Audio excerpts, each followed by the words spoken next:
বয়স্কা একজন মহিলা বাড়িতে আসেন। ওনার বৌমা সুদেষ্ণা ও তার পরিবার ওনাকে এবং ওনার ছেলেকে বাড়ি থেকে তাড়িয়ে দিয়েছে। ওনার বৌমা সুদেষ্ণাকে বোঝাতে গিয়ে সুদেষ্ণা, ওর মা এবং তার ভাই সবাই মিলে কেমন যেন তেড়ে এলো। কিছুক্ষণ বাদেই ওনাদের ফোন বেজে উঠল। অরূপ ফোনে জানায় গঙ্গায় একটা বডি ভেসে উঠেছে। তার আইডি দেখে ফোন করে। কমলেশ বাবুর মা মানসিকভাবে আরো ভেঙে পড়েন। তারপর সুদেষ্ণার মায়ের সঙ্গে কথা বলে জানতে পারলাম কমলেশ বাবু ডিভোর্স চাইছিলেন সুদেষ্ণার কাছে। মৃদুলা দেবীর বক্তব্য কমলেশ বাবুর সম্পর্ক ছিল অন্য কোনো মেয়ের সঙ্গে। আমার ছেলেটা তো মরে গেল, তাও এরা কিরকম মিথ্যে অপবাদ দিচ্ছে। নরকে ওঠাই হবে না। আপনি ঘরে চলুন মাসিমা, আপনার শরীরটা ভালো নেই, চলুন শোবেন, চলুন।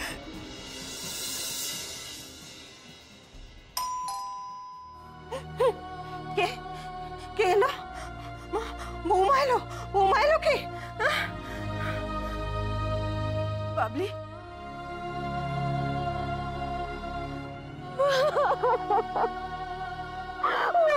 চলে গেছে মা।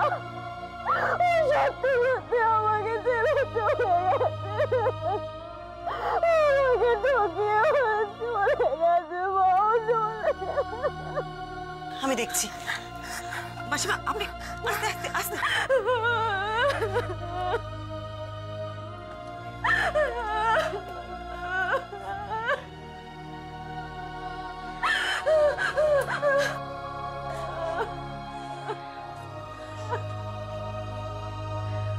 আপনার দিদি বডি আইডেন্টিফাই করতে পেরেছেন?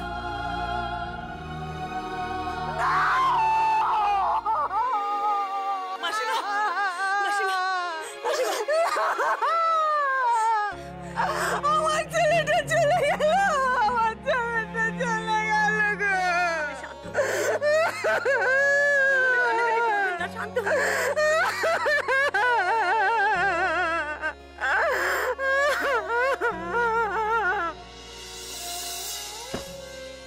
আমাকে এবার বলতো অরূপ, কমলেশ শিকদার কিভাবে মারা যায়? অ্যাক্সিডেন্ট, খুব আনফর্চুনেট একটা অ্যাক্সিডেন্ট। আর এই কেসটা অন্য একটা থানায় রেজিস্টার্ড হয়েছে। কিভাবে অ্যাক্সিডেন্টটা হয়েছিল?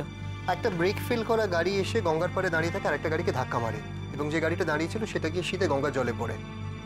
যে গাড়িটা দাঁড়িয়ে ছিল সেটা কি কমলেশ শিকদারের? সেটা কমলেশ বাবুর গাড়ি হিসেবে আইডেন্টিফাইড হয়েছে। আর কমলেশের বডিটা সেটা কাল পাওয়া যায়নি?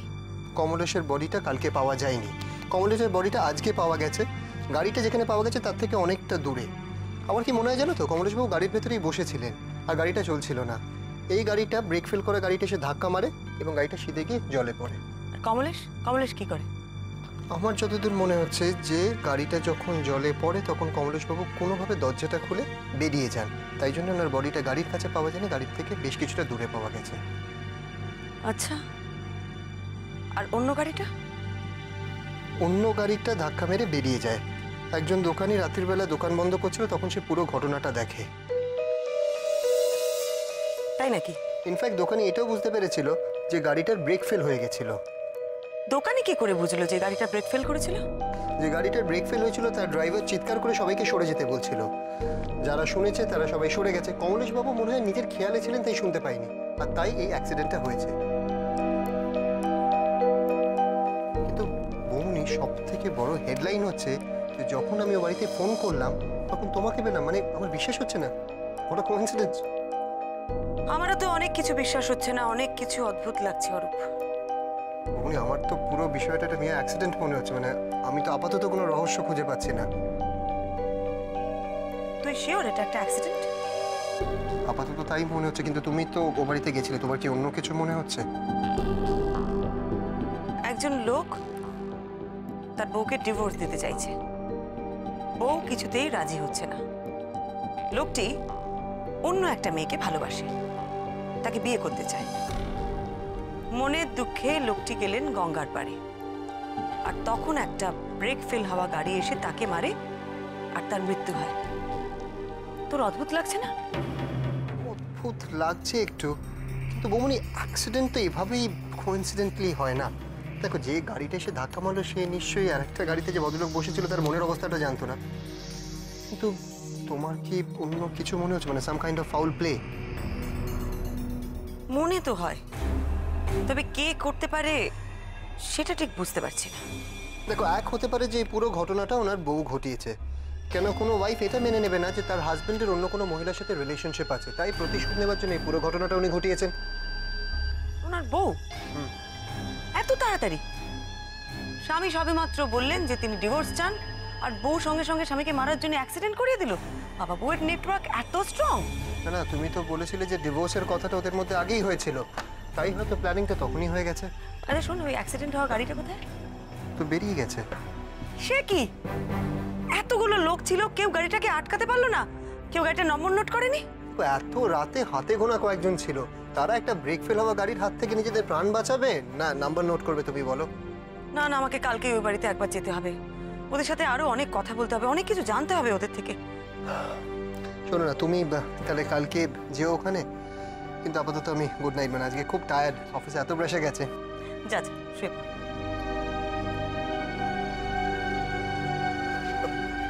শুধু একটা কথা, মানে ডাক্তারবাবু এখনো ফেরেননি? না রে, দেরি হবে বললো। ইস, ছি, ছি, ছি, মানে এরকম একটা দোল পূর্ণিমা সুন্দর রোমান্টিক রাত্রিরা তুমি কেসের ব্যাপারে একা ভাববে?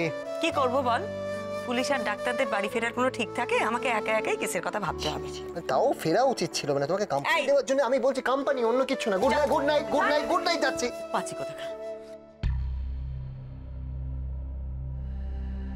অরূপ বলছে এটা অ্যাক্সিডেন্ট, কিন্তু আমার তা মনে হচ্ছে না। তাহলে তাহলে কমলের শিকদারের মৃত্যু কি করে হলো?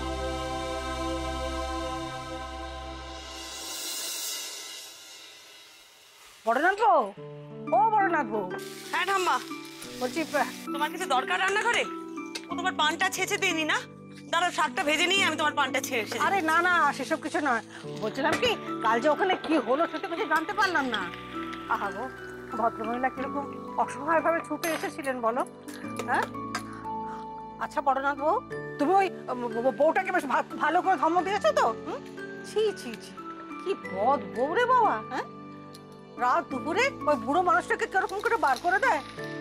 আহা গো, ওনাকে দেখে আমার চোখেও জল চলে এসেছিল জানো। আমি ওখানে যাবার পর অনেক কিছু হয়েছে ঠাম্মা। কি গো? যে ভদ্রমহিলা আমাদের বাড়িতে এসেছিলেন, হ্যাঁ, ওনার ছেলে মারা গেছে। ওমা, সে কি? কি করে? যে গাড়িটায় ভদ্রলোক বসেছিল সেই গাড়িটাকে এসে আরেকটা গাড়ি ধাক্কা মারে, আর উনি গাড়ি নিয়ে সোজা গঙ্গায় পড়ে যান। নিখাত ওই বজ্জাত বউটার কাজ, তাই না গো বড়নাথ বউ? এটা তোমার কেন মনে হলো ঠাম্মা? ও বরকে কেন মারবে? বারে কেন আবার? শাশুড়িকে বাড়ি ছাড়া করে স্বামীকে মেরে ওই টাকা পয়সা হাতাবার মতলব আর কি? শুনলে না সেদিনে বললেন উনি যে ছেলে মস্ত ডাক্তার, টাকা পয়সা সম্পত্তিও নিশ্চয় প্রচুর আছে, তার মানে লোভে পড়ে পাপ করেছে। বৌমনি, তুমি এখানে কখন থেকে? তোমার ফোন বাজছেই না। ও দে দে। হ্যালো হ্যালো, আমি বলছি মা, কালকে হ্যাঁ হ্যাঁ মাসিমা, বলুন বলুন। মা, তুমি যে বলেছিলে আসবে, কই এলে না তো? আসবো আসবো, আমি একটু বাড়িতে রান্না বান্না করে নি, করেই আসবো। আপনি ঠিক আছেন তো মাসিমা? কি করে থাকবো বলো, আমার কমুকে ওরা নিয়ে গেল, শেষবারের মতন একবার দেখতে দিল না। আমি আমার কমুকে শেষবার দেখতে পেলাম না। সে কি, আপনি আপনার ছেলেকে দেখেননি? না, ওরা সবাই বলল আমার নাকি ও না দেখাই ভালো। ওর নাকি এমন চেহারা হয়েছে যে আমি সইতেও পারবো না। মা হয়ে আমি নাকি আমার ছেলেকে চিনতেও পারবো না। আচ্ছা মা, আমি কি এমন পাপ করেছি বলো তো, যে আমার ছেলেটা এইভাবে চলে গেল? কত কষ্ট পেয়ে ছেলেটা আমার মরে গেল। মাসিমা, আপনি একটু শান্ত হন, আপনি আপনি নিজেকে সামলান, আমি এক্ষুনি আসছি, ঠিক আছে? এমি, ফোনটা ঘরে রাখতো। কি হলো বড়নাথ বউ, উনি কি বললেন? আমাকে এক্ষুনি একবার যেতে হবে ঠাম্মা, রান্নাটা সেরেই আমি ওদের বাড়িতে যাব। বাবলিকে নিয়ে ভেতরে যা।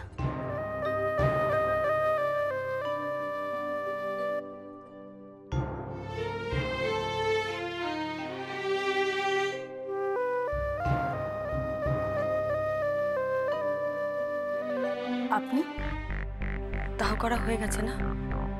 হ্যাঁ। মাসিমা কোথায়? উনি ওনার ঘরে আছেন। আমি একটু যেতে পারি ওনার ঘরে? হ্যাঁ হ্যাঁ, যান না। আমাকে একটু সুদেষ্ণার সাথেও কথা বলতে হবে। আপনি কি এক্ষুনি ওর সাথে কথা বলবেন? না, আমি আগে মাসিমার সঙ্গে দেখা করে আসি, তারপর আমি ওর সাথে কথা বলবো।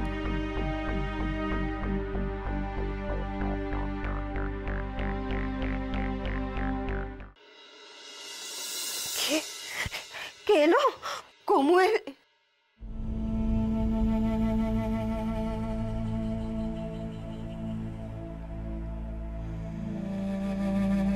না, সে আর কি করে আসবে? সবই তো শেষ হয়ে গেছে। যাক, তবু তুমি এসেছো, আমার কথা রেখেছো, এই তো আমার অনেক।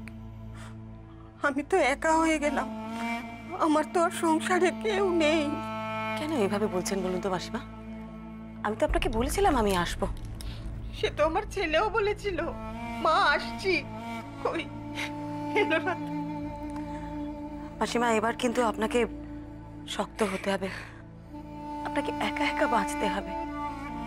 আমি জানি যা ঘটে গেছে সেটা মেনে নেওয়াটা খুব কঠিন, কিন্তু যেটা হয়েছে সেটা তো কারোর। আমার ছেলেটাকে মেরে ফেললো ওরা, সত্যি সত্যি মেরে ফেললো।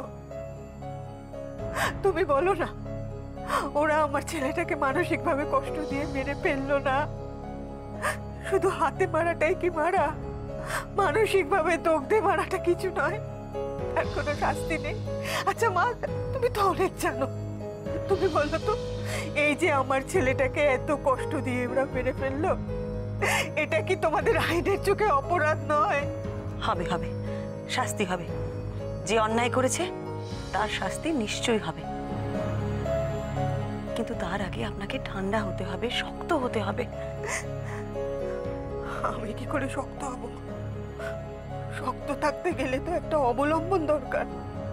আমার কোথায় সেই অবলম্বন?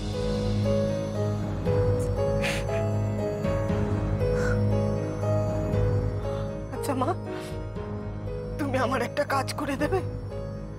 বলুন। ওই যে আজকাল কি সব হয়েছে না, বৃদ্ধাশ্রম, তুমি আমাকে বৃদ্ধাশ্রমে একটু থাকার ব্যবস্থা করে দেবে মা? সে কি, আপনি বৃদ্ধাশ্রমে কেন যাবেন? এটা আপনার নিজের বাড়ি, নিজের বাড়ি ছেড়ে আপনি? না মা না, এখানে আমার নিজের লোক বলতে কেউ নেই। আমার ছেলের খুনিদের সঙ্গে আমি কিছুতেই থাকতে পারবো না। বলো না মা, তুমি একটা ব্যবস্থা করে দেবে তো? বলো মা, বলো, আমাকে এটুকু তুমি করে দিও মা, আমাকে এটুকু করে আচ্ছা, দিও। আমি দেখছি। আপনি শান্ত হন।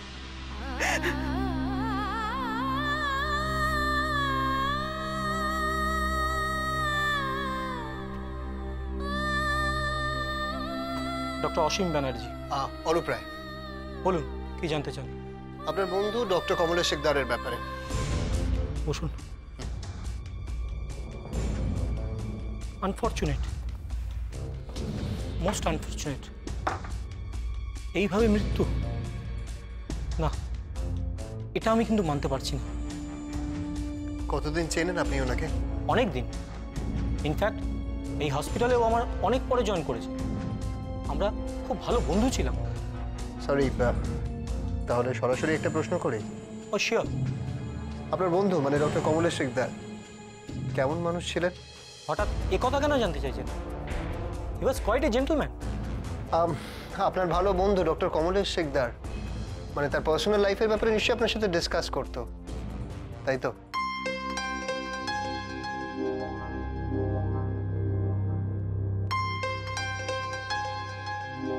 পার্সোনাল মানে? পার্সোনাল মানে ওনার বৈবাহিক লাইফ, মানে ওনার ম্যারিটাল লাইফ, বা ধরুন ওনার এক্সট্রা ম্যারিটাল লাইফ নিয়ে।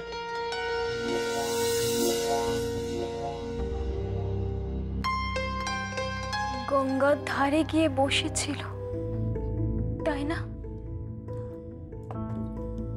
হ্যাঁ, উনি গঙ্গার ধারেই বসেছিলেন। পুলিশ বলেছে তো আপনাকে? হয়তো বলেছে, অনেক কিছু বলেছে, আমি শুনতেই পাইনি, বুঝতেও পারিনি। আসলে আমি না তখন আমার মধ্যে ছিলাম না, ও যে এইভাবে চলে যাবে। আচ্ছা সুদেশ না, উনি হঠাৎ গাড়ি নিয়ে গঙ্গার ধারে কেন গেলেন আপনি বলতে পারবেন?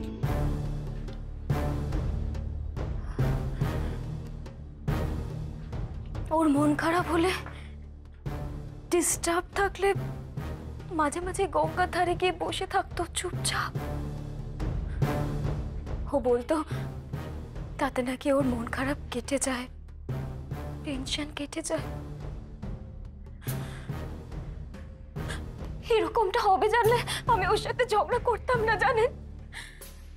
একজনের প্রাণের থেকে কি জোর করে ধরে রাখা সম্পর্ক দামি হয় বলুন? আমি ওকে ডিভোর্স দিয়ে দিতাম। আমি ওকে ডিভোর্স দিয়ে দেব বললে ও হয়তো এতটা টেনসড হতো না, গঙ্গার ধারেও যেত না, হয়তো এই অ্যাক্সিডেন্টটা এড়ানো যেত। শান্ত হন, শান্ত। আচ্ছা সুদেশ না, কমলেশ বাবুর সাথে কার সম্পর্ক ছিল সেটা আপনি জানেন? না। ওনার যে অন্য কোনো মহিলার সাথে সম্পর্ক ছিল সেটা আপনি জানলেন কি করে? উনি বলেছিলেন? ও প্রথমে আমাকে কিছুই বলেনি, কিন্তু হসপিটালে ওর কলিগদের সঙ্গে গল্প করেছিল। তাদেরই একজনের ওয়াইফ আমাকে সাবধান করে। আপনি কমলেশ বাবুকে সরাসরি জিজ্ঞেস করেছিলেন সত্যিটা কি? আমি ওকে সরাসরি চার্জ করেছিলাম, খুব রেগে গেছিলাম আমি। বলো বলো, কি সব বাজে বাজে কথা বলছো? আমি আজে বাজে কথা বলছি? তোমার অন্য একটা মেয়ের সাথে সম্পর্ক নেই? বলো। বলছো তো সব কিচ্ছু নেই আমার। মিথ্যে কথা বলছো তুমি, মিথ্যে কথা বলছো। আমাকে লুকিয়ে একটা অন্য মেয়ের সাথে তুমি দেখা করো না। কে তোমাকে এইসব আলতু ফালতু কথা বলছে? যেই বলে বাবু, কথাটা তো সত্যি কমলেশ। তুমি তোমার কলিগদেরকে তার সম্পর্কে গল্প করো, আবার বলো দুঃখ করে যে আমার সাথে তুমি অনিচ্ছাকৃত থাকো। শোনো, এইসব তোমার এসব মন গড়া কাহিনী শোনার মতো কোনো ইচ্ছে বা সময় দুটোর একটাও আমার কাছে নেই। মন গড়া কথা আমি বলছি না রেখা, তুমি জানো, তাই তুমি এড়িয়ে যাচ্ছ আমাকে। তোমার বন্ধুর বউ রেশমি, সে কি বানিয়ে বানিয়ে আমাকে এসব বলবে বলো? রেশমি অসীমের ওয়াইফ, সে তোমাকে এইসব কথা বলেছে? কি ধরা পড়ে গেলে তো মিস্টার কমলেশ শিকদার। এই শোনো, তোমার বন্ধুদের কিন্তু আমিও চিনি, আমি যে কোনো প্রমাণ কিন্তু জোড়ো করে ফেলবো। দেখো, দুশ্চরিত্র, লম্পট, মিথ্যেবাদী, তোমাকে দেখে আমার ঘেন্না হয়, ঘেন্না। Shut up! Just shut up! অনেকক্ষণ ধরে সহ্য করে যাচ্ছি। কি হয়েছে? কি জানতে চাইছো তুমি আমার কাছ থেকে? আমি কাউকে ভালোবাসি কিনা? হ্যাঁ, বাসি। আমি তোমাকে নিজের মুখে বললাম আমি একজনকে ভালোবাসি, আমি তার সঙ্গেই থাকতে চাই, তাকেই বিয়ে করতে চাই। কি বললে? কি বললে তুমি? তুমি অন্য কাউকে বিয়ে করতে চাও? তুমি হসপিটালের নাম করে অন্য একটা মেয়ের সাথে নষ্টামি করে আমার সাথে গলাবাজি করছো? তোমার লজ্জা করে না? নির্লজ্জ কথা।